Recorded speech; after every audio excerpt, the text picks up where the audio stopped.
Hi, and welcome back.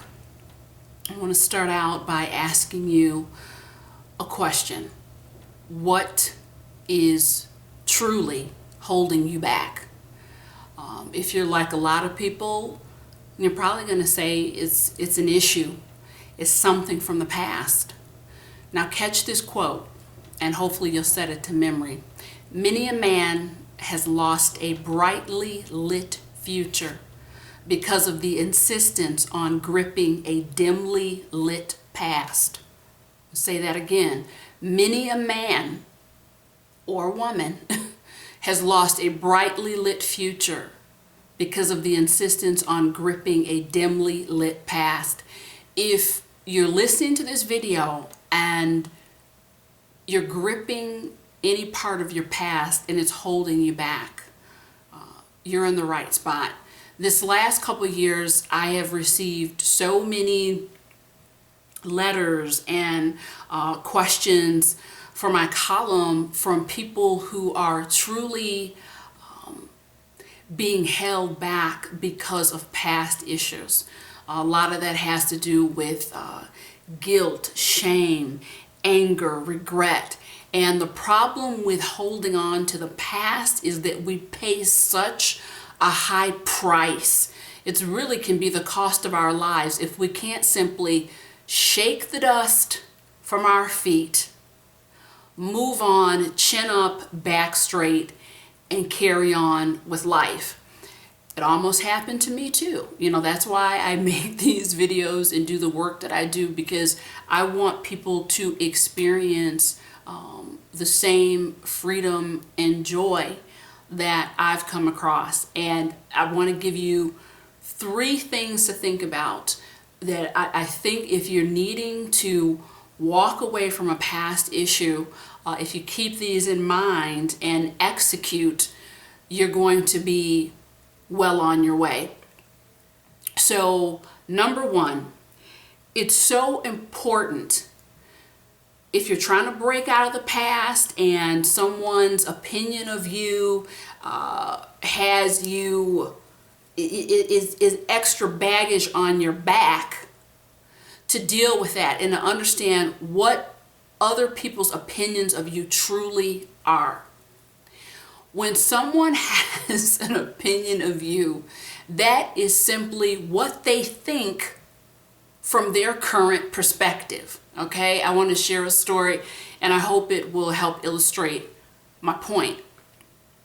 There was a farmer, very, very hardworking farmer in Indiana, working with the pigs and the chickens, and his farm was large and smelly and loud, but he was out there every day plowing the fields, milking the cows, what have you. And his neighbor, who lived up on a hill, he had a very different lifestyle.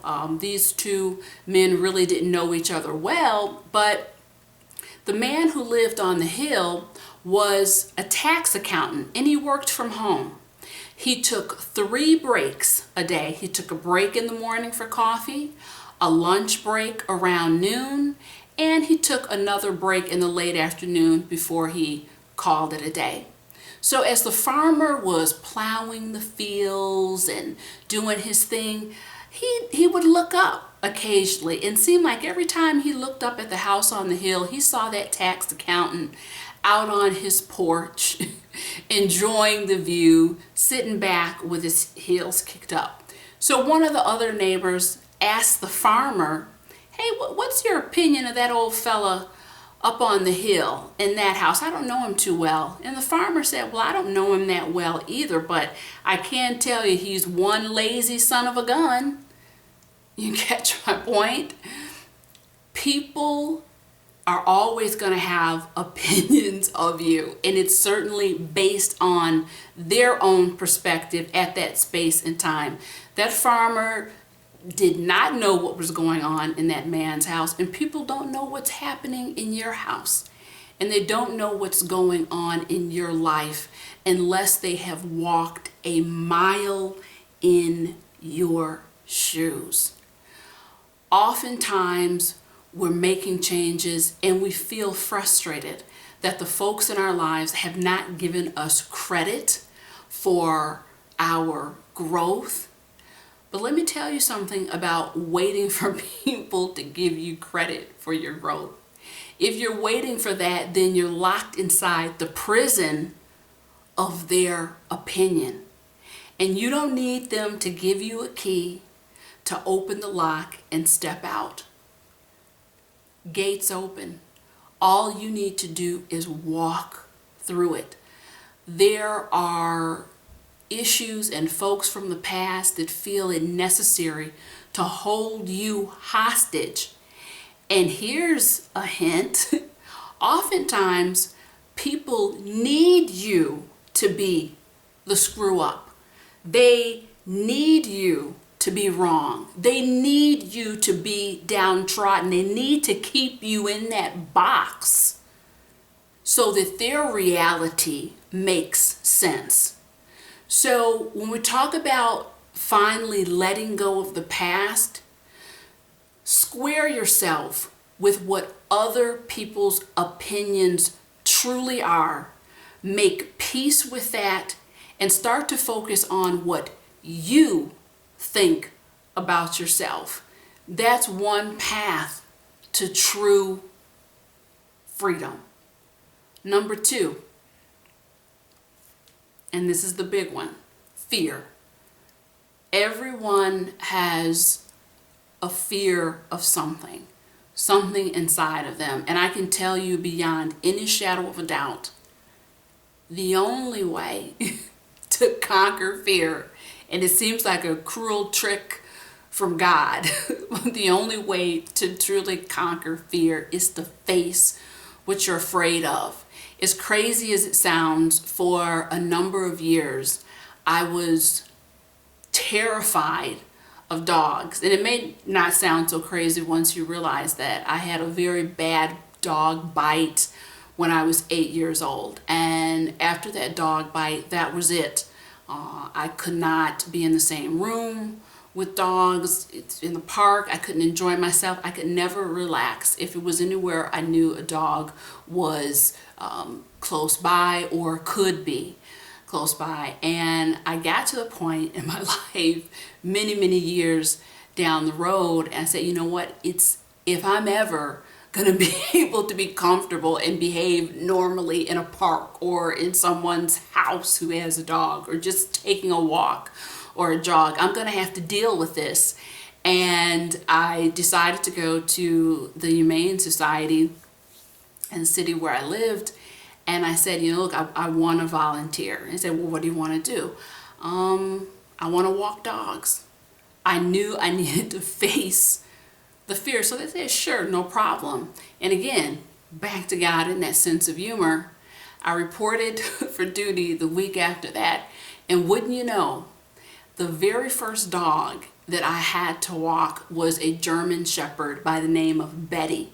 Ironically, it was a German Shepherd who took a chunk out of my leg so many years before. And my heart was just pounding out of my chest. And 3 or 4 times I thought, you know, I can't do this. It's stupid. I'm going to leave. I'm going to go.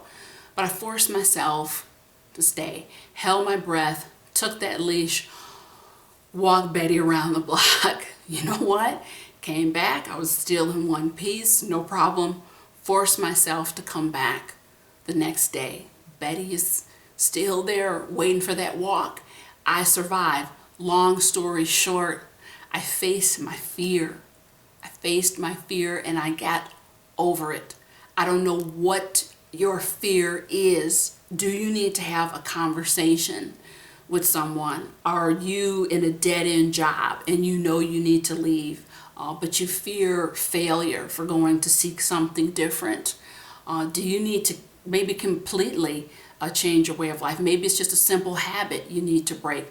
I don't know.